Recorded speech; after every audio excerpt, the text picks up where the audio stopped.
Ele veio morar entre nós, Deus conosco em cada irmão. Passo a palavra neste momento para a nossa querida Hermínia Maricato. Eu estou saindo de uma gripe também, sabe? Ninguém vai me segurar na cama para não ir nessa reunião de jeito nenhum. E eu estou lembrando muito da primeira vez que eu fui convidada por um padre lá da Zona Sul de São Paulo, o padre José, não me lembro o sobrenome dele, depois ele foi até para o Ceará, encontrei com ele lá. Ele me chamou, eu tinha acabado de entrar na USP para ser professora da Faculdade de Arquitetura e Urbanismo. Naquela época, o trabalho operário, a indústria brasileira, mas principalmente a indústria paulista, era muito forte, muito forte. Houve um recuo na industrialização brasileira. E nós tínhamos uma classe operária forte. Nós tínhamos, naquele período, movimentos urbanos fortes graças exatamente às comunidades eclesiais de base. Nós tínhamos muita luta social nas periferias, onde as pessoas construíam suas casas. Eu fiz um filme documentário, chama Fim de Semana. As pessoas trabalhavam muito e no fim de semana tinham que construir suas casas, porque não tinham outra forma de ter casa. Não é? E eu fui lá e aprendi demais. A universidade nunca me ensinou o que eu aprendi nos 10 anos que eu fiquei na periferia de São Paulo, nos anos 70. Obviamente, eu levei isso para a universidade. A professora Maria Lúcia Refinetti está aqui também, acompanhou isso. Eu levei na universidade e preguei muito na universidade, para que fosse incluída a realidade brasileira dentro do ensino universitário. Não é? E eu tenho muita lembrança desse período. Depois disso, eu fui para o governo Erundina ser secretária de habitação. Mas a gente só fez o que fez, e de fato nós fizemos muito, porque tinha um movimento social forte. A Ivanisa está aqui, que ocupava a nossa secretaria, exigindo, ocupava mesmo, né, Ivanisa?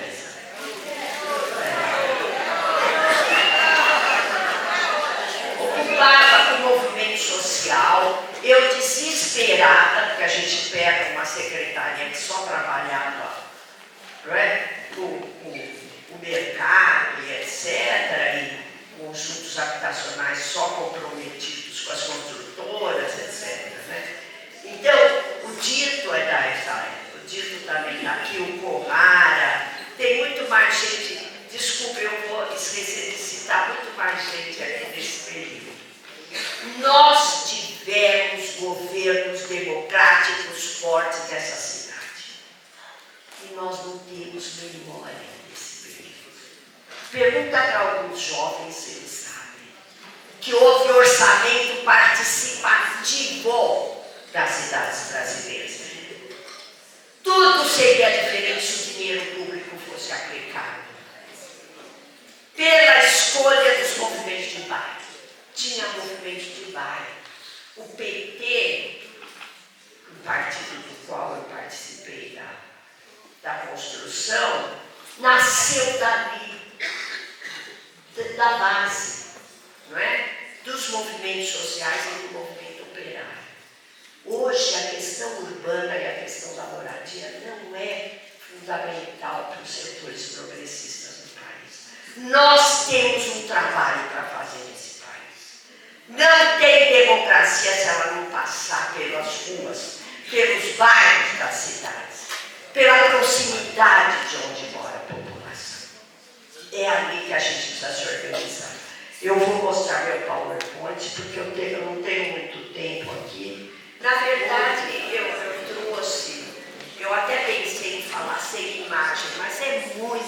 importante a gente enxergar uma realidade que é muito desconhecida pela sociedade brasileira.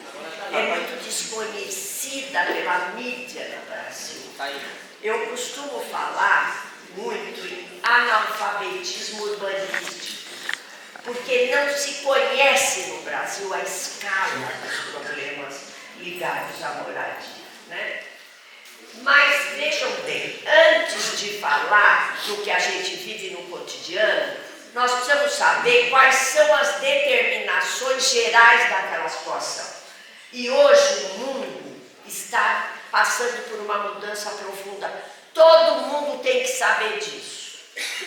Aí você pode falar, mas o meu problema é a moradia, né? Eu estou ameaçada de despejo. O que o mundo em geral tem? O negacionismo, a falta de informação, a falta de memória das nossas lutas tem tudo a ver com essas campanhas para fazer a cabeça das pessoas. Então vamos ler rapidamente, porque eu não vou ter tempo de falar sobre isso. Espera aí, eu já passei, eu vou para trás, como é que vai? É aqui mesmo, então eu não vou ler, porque pelo jeito eu não pus aí. Nós estamos, desde os anos 70, justamente passando por uma mudança no mundo, não é? Mesmo no capitalismo, nós vivíamos muito regulamentados.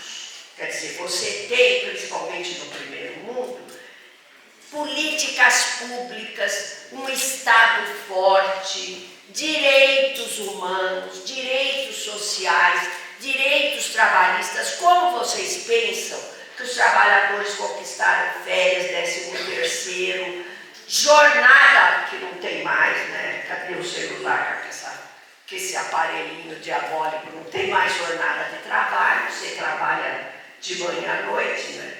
Então, você tem certos direitos que foram conquistados pelo, nós chamávamos de Estado de Bem-Estar Social. O Brasil não viveu exatamente isso, né? Mas você tinha alguns direitos conquistados historicamente.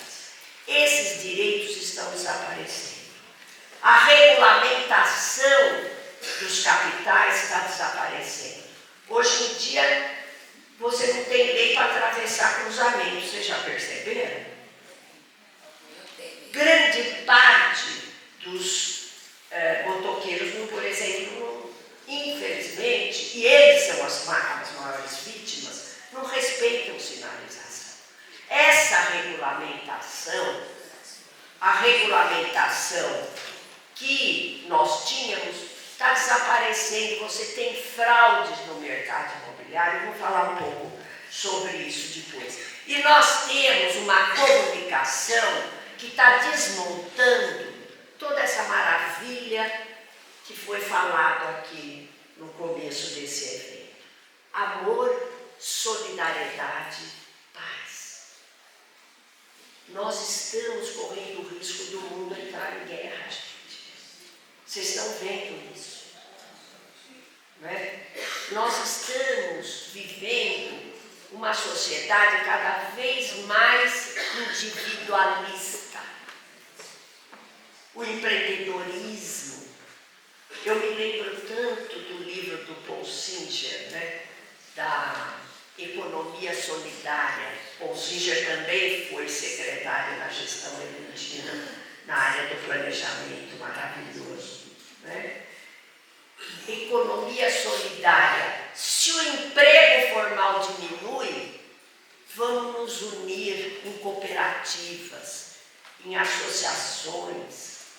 Isso agora é cada um por si, né? Então, esse individualismo, o negacionismo, por exemplo, da crise climática, é tudo fabricado.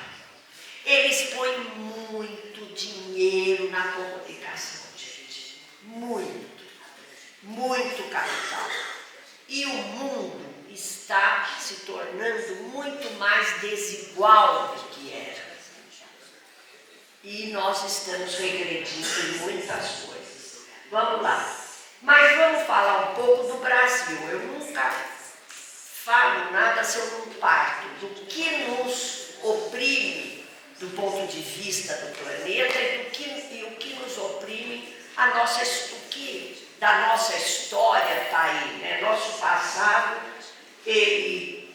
nós temos que lembrar mais de 300 anos de dependência colonial. Se hoje nós somos influenciados pelo que vem do exterior, nós temos uma cultura que é impressionantemente criativa, mas temos que ouvir muito cultura, de vez em quando, do exterior. O próprio urbanismo, ele começa com todas as teorias do modernismo urbanístico, o planejamento das cidades que vinha do exterior, que um professor brasileiro, Roberto Schwartz, chama das ideias fora do lugar. A gente pega as ideias dos países avançados e aplica numa realidade que não é a deles.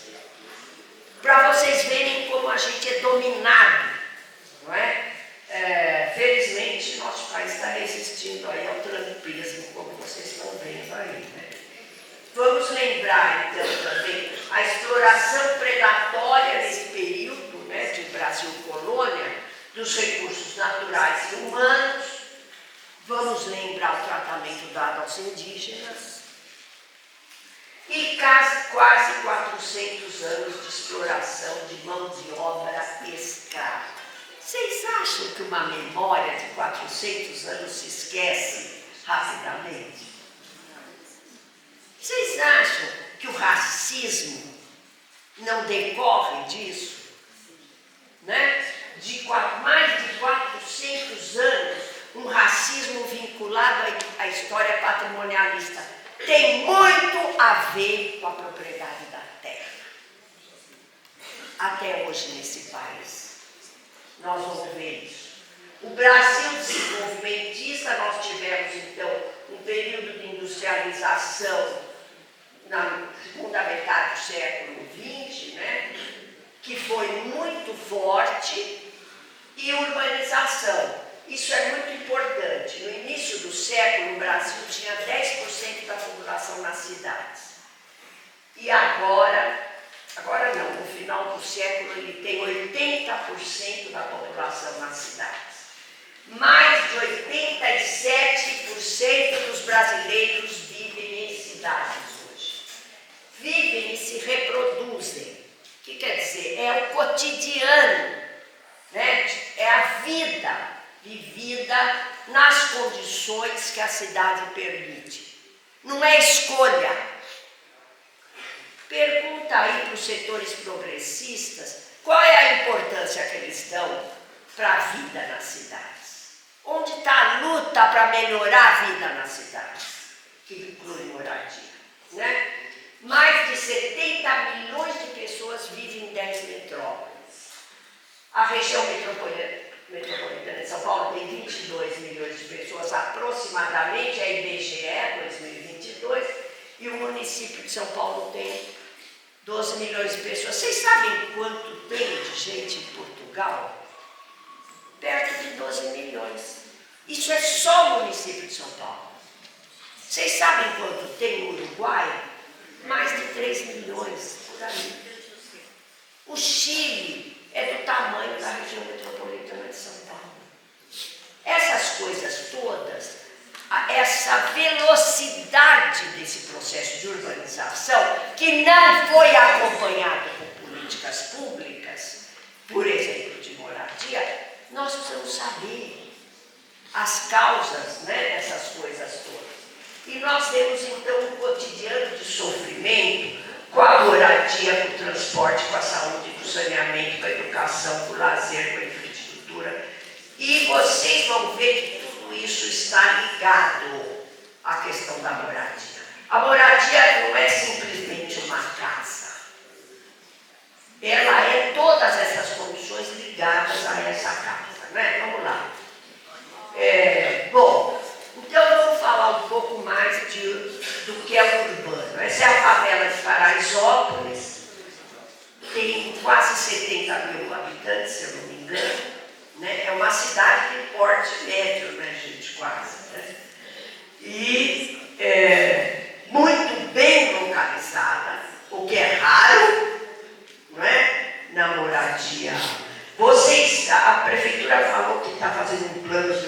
urbanização ali, eu não tenho nem ideia do que seja ainda, né? Mas, não sei se vocês, o C-Favela, que é o Centro de Estudos da Favela da Universidade Federal do ABC, o professor Comaru está aqui, e ele fez um cálculo de que dentro da favela a temperatura chega a ser 15 graus a mais do que no bairro que fica próximo lá em cima, ó. 15 graus, vocês sabem o que é isso? Né? Olha a diferença de você morar numa favela ou morar no Morumbi ou morar na Cidade Jardim. Peraí, aqui, aí. Né? Olha a diferença de você ter essa temperatura aqui e a temperatura de lá. E a temperatura do calor, ela tem muito efeito na saúde. Das crianças e dos idosos, sem dúvida nenhuma, né? E eu vou mostrar aqui que tem tudo a ver com a própria casa, né? A moradia em si, não só essa localização. Bom, isso é Diadema, na região metropolitana de São Paulo, né? Nós temos, então, uma precariedade, porque essas moradias, elas não tiveram arquitetos no projeto, engenheiros. Elas foram construídas pelos próprios moradores ao longo do tempo, como mostra esse filme Fim de Semana, né, que eu fiz na década de 70. E você tem uma precariedade. Onde está a ventilação? Tem muito cômodo que as pessoas dormem sem janela, gente. Porque a densidade, do ponto de vista da lei, você tem afastamento. A lei implica em afastamento entre uma casa e outra. Mas aqui não tem. Vocês vão ter que me ver primeiro, porque senão eu falo separado.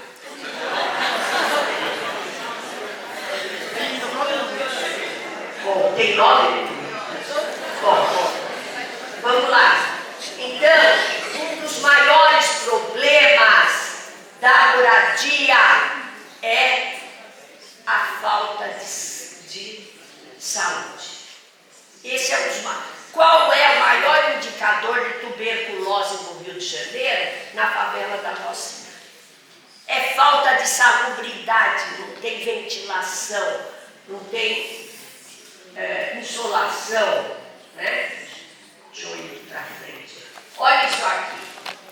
Não tem ruas. Sabe? Você tem também essa falta de acabamento, né? Olha que a água entra nessas paredes. E as casas são muito úmidas. É muito constante o problema de doença pulmonar nessas casas. Muito frequente. Nós estamos agora, eu participei da criação de uma rede nacional, BR Cidades. Nós estamos trabalhando com o pessoal do SUS, da Fiocruz, porque eles que fizeram uma rede nacional maravilhosa, que é o SUS, tem problema? Tem, mas é a maior sistema de saúde pública do mundo. Eles nos convidaram, eu falei, puxa, os urbanistas nunca imaginaram que eles eram tão importantes para a saúde. Os médicos vieram nos avisar, o pessoal da saúde pública, né? Nós estamos trabalhando juntos agora. Mas olha ali em cima, gente, o nível de falta de aeração, de amplitude ali. Isso aqui, então, é Diadema ainda, né? Quer dizer, é uma situação absurda. Agora, esse pessoal ocupou terra ilegalmente. Por quê? Porque não tinha alternativa. E todo mundo tem que morar em algum lugar.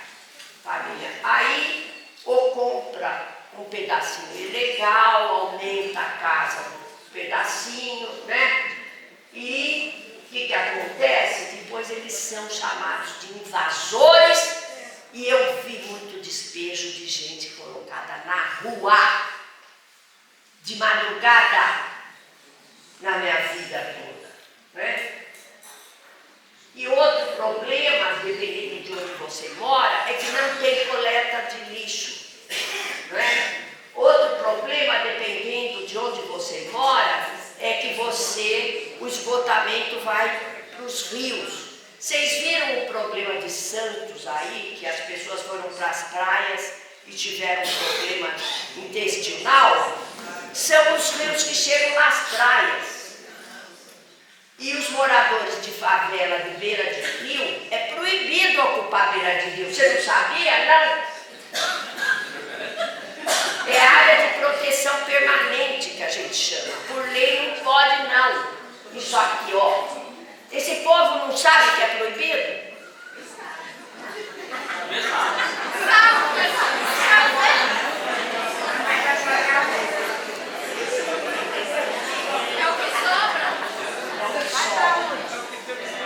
É o que sobra.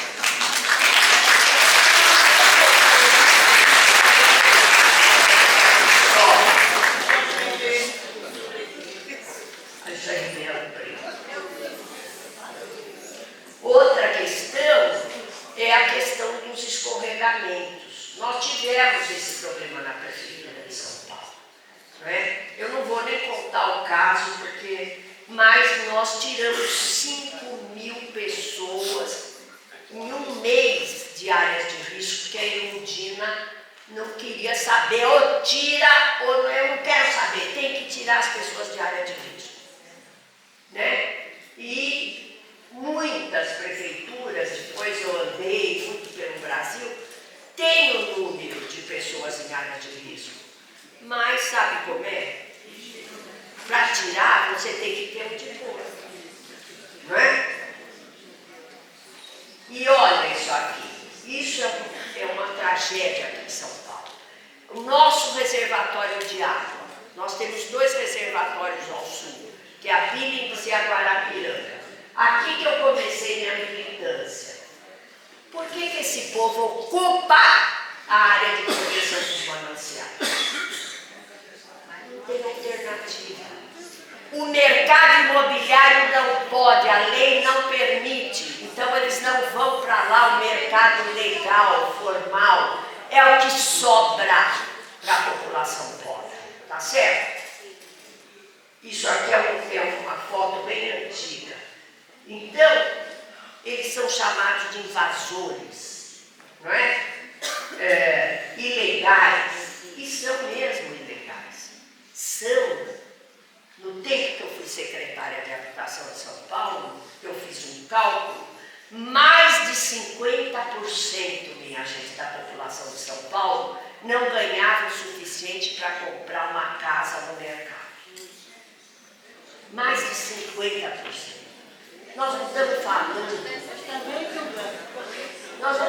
de minoria, nós estamos falando de regra. Isso aumentou muito. Por que eu sei que isso é um loteamento clandestino?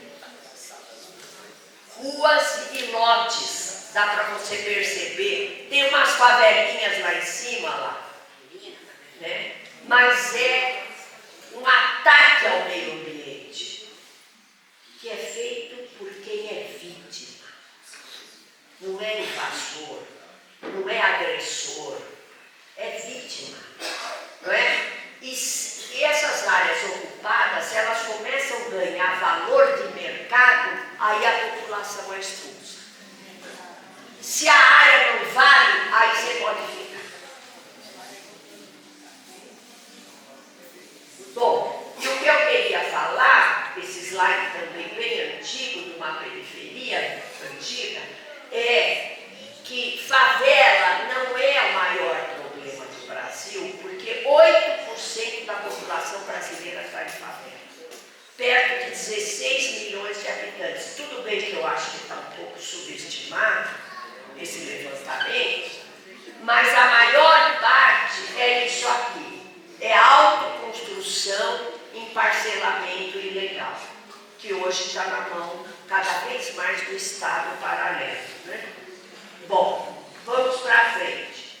E eu quero mostrar uma coisa que eu mostro em toda a palestra, que é a moradia tem um preço de localização administração. Quando eu fazia muita palestra nas periferias para os movimentos, eu tinha uma casinha de madeira, assim, né? Eu falava, essa casa tem 54 metros quadrados. Ela está aqui, no Parque São Rafael, lá na Zona Sul. Quanto ela custa? Eu fiz isso lá no Rio de Janeiro, quando a gente fez a primeira reunião sobre a campanha da fraternidade. A gente estava num bairro nobre, né? Que era no convento dos jesuítas. Essa favela está na Rocinha. Essa casa está na Rocinha. Quanto ela custa? Todo mundo lá falou 200 mil reais. Não é pouco, não. Mas... E ela está neste bairro, aqui onde nós estamos. Quanto ela custa? Daí para cima.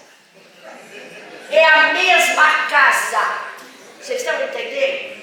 Então vamos ver por que a mesma casa tem preços completamente diferentes. Por causa da especulação fundiária e imobiliária.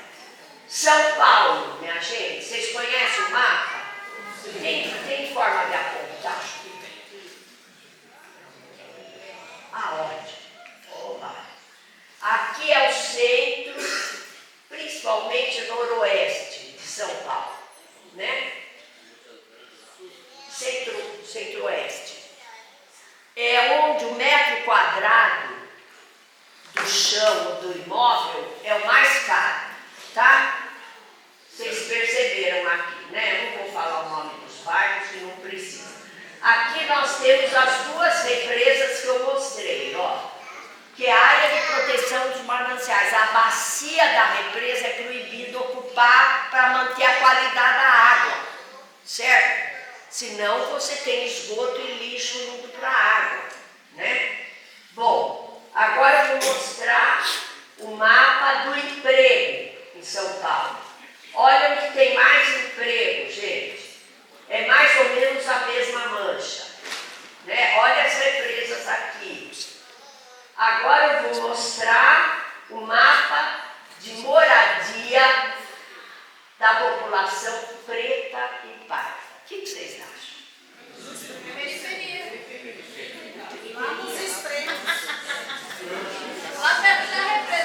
Mas olha, gente, olha a lógica do racismo, da expulsão. Olha a lógica, é científico isso. Isso deve ser ensinado nas escolas, para os estudantes entenderem o que é a especulação imobiliária. É o preço da terra. E onde é que a prefeitura concentra recursos? Porque o recurso aplicado na cidade, ele aumenta ou desvaloriza, né? Então, ó, vocês estão vendo aqui a população, ó, na área, tá vendo, na bacia dos mananciais, que é a água que a gente toma, que precisa ser protegida. Mas as pessoas não têm outra saída, o salário não dá para comprar uma casa no mercado. Ah, bom, mas aí tem política pública. E as políticas públicas nunca chegaram a responder a essa necessidade. Nós teríamos que, de fato, fazer mudanças estruturais aí nesse caso. Né? Não dá para você manter o mercado imobiliário no nível especulativo que ele está, se você, para resolver o problema da moradia, porque, como eu falei, é 50% da população que não consegue comprar pelo mercado. Né? Isso aí são as favelas, que obedecem à mesma lógica. Olha as favelas aqui em área de proteção dos mananciais. Esse aqui é infraestrutura de mobilidade. Claro, vocês sabem muito bem, quem mora mais longe daquele centro de empregos, passa mais tempo no transporte. E muita mãe solo sofre aí com esse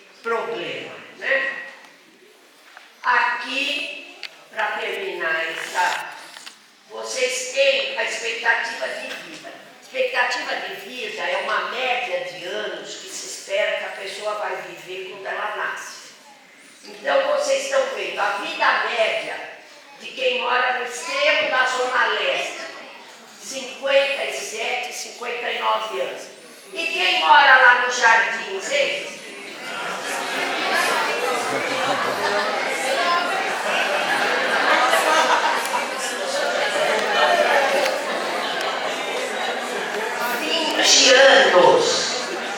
Vinte anos separa quem mora na extrema periferia de quem mora no Jardim. Gente, vocês não acham que esses números não precisaria ser uma professora universitária que ela está falando isso? Isso deveria ser do conhecimento geral. Bom, eu tenho que acabar. Então, eu chamo do nó da terra, que é o problema do acesso à propriedade privada legal do imóvel ou da terra. É problema no campo e na cidade. E isso tem uma história. Desde que houve a libertação dos escravos, há toda uma dificuldade dos ex-escravos e dos trabalhadores, de um modo geral, acessarem a propriedade privada formal da terra. O Dito conhece isso, não é? E São Paulo tem 600 mil imóveis vazios, são 588 mil segundo o IBGE. Eu fiquei tão impressionada a hora que eu vi esse último número. Gente, nós temos um déficit de 400 mil, quase. E nós temos 600 mil imóveis vazios. Tudo bem, tem alguns envolvidos em processos de herança, etc. A gente precisa esperar terminar o processo. Mas a maior parte não. É especulação. As pessoas têm um marxista inglês muito importante, o David Harvey, que falou, olha, o mercado imobiliário, ele é um local por excelência de atração do sobrelucro. Então, se alguém tem dinheiro sobrando um pouquinho, pega aí o agronegócio, por exemplo, vamos investir no mercado imobiliário. E está assim de imóvel vazio. E onde fica a maior parte deles? Onde tem hospital, onde tem escola, onde tem metrô, onde tem drenagem de água de chuva, onde tem água, rede de água, onde tem esgoto. Tá certo? É muita injustiça, gente. É muita. Bom, eu acho, então, terminando, né, que é fundamental nós retomarmos as lutas, como eu achei quando o Frei Marcelo me falou, a campanha da fraternidade vai ser sobre moradia, eu falei, nossa, vou renascer, né? Porque eu, inclusive, no primeiro governo Lula, eu fui para a transição de governo para criar o Ministério das Cidades. E eu fui vice-ministra do Olívio Dutra. E a gente fez o que está sendo reeditado aí, uma estrutura nacional de participação. Conferência Municipal das Cidades elege delegado, vai para a Conferência Estadual, que elege delegados, que vai para a Conferência Nacional, e lá a gente discute, já tínhamos proposta do Plano Nacional de Desenvolvimento Urbano. E agora nós estamos vendo de novo a Conferência Nacional das Cidades, vamos ver se dessa vez vai ser melhor, mas eu acredito na luta na base popular. Eu acredito na organização popular. Eu acredito nesse amor ao próximo. Eu acredito nessa solidariedade. É isso que nós precisamos reconstruir. Isso já existiu no Brasil. Eu não vou falar, mas vou dar um endereço para vocês. As prefeituras democráticas no Brasil foram muito importantes no mundo. Eu cheguei a ir em vários lugares do mundo falar, sabe sobre o quê? Além de moradia, orçamento participativo. Vocês viram o que está sendo feito com o orçamento público? Vocês viram as emendas? 61 milhões. Vocês viram? E o queridíssimo Dino lá no Supremo tentando, não é? Recolocar essa coisa no lugar. Nós precisamos controlar o recurso público, gente. Não é possível ver as pessoas passarem o que elas estão passando. E tem mais uma coisa importante. Então, só vou terminar isso. Nós precisamos retomar as prefeituras democráticas que faziam moradia social com assistência técnica e gestão participativa, né? Urbanização de favelas, regularização fundiária, que as pessoas precisam ter o direito de ter um CEP e a propriedade formal, não é? Nós precisamos urbanizar as áreas que estão sem urbanização, mas acima de tudo nós precisamos exigir moradia em área central. Aqui na cidade de São Paulo, eu vi um levantamento do Polis outro dia, tem 87 mil moradias vazias na área central da cidade, gente. É um escárnio com o sofrimento do povo. É um escárnio com a nós não podemos admitir a ignorância da mídia sobre essa desigualdade tão grande na nossa cidade. Tanta, como diz o movimento social, tanta gente sem casa e tanta casa sem gente. Não é? Eu acho que eu quero a última coisa que eu queria falar para vocês os estudantes de arquitetura fizeram uma piada comigo, assim, um meme, né, que eu estou assim falando. Não faltam planos, não faltam leis. Na Constituição de 88, nós tínhamos feito um movimento social que vinha lá nos anos 60. E fizemos uma emenda popular constitucional. Eu fui escolhida pelos todos os parceiros para defender a nossa emenda na Assembleia Nacional Constituinte. Nós conseguimos pôr dentro da Constituição a função social da propriedade. O que significa isso? Um imóvel ele não pode ser ocioso, ele não pode estar vazio, desocupado, se tem gente necessitando dele. É difícil aplicar, porque foi regulamentado pelo Estatuto da Cidade e tem que ser regulamentado pelo plano diretor. Mas nós temos lei, só que a gente não utiliza. Então, vamos à luta, pessoal. Vamos à luta pelo direito à moradia.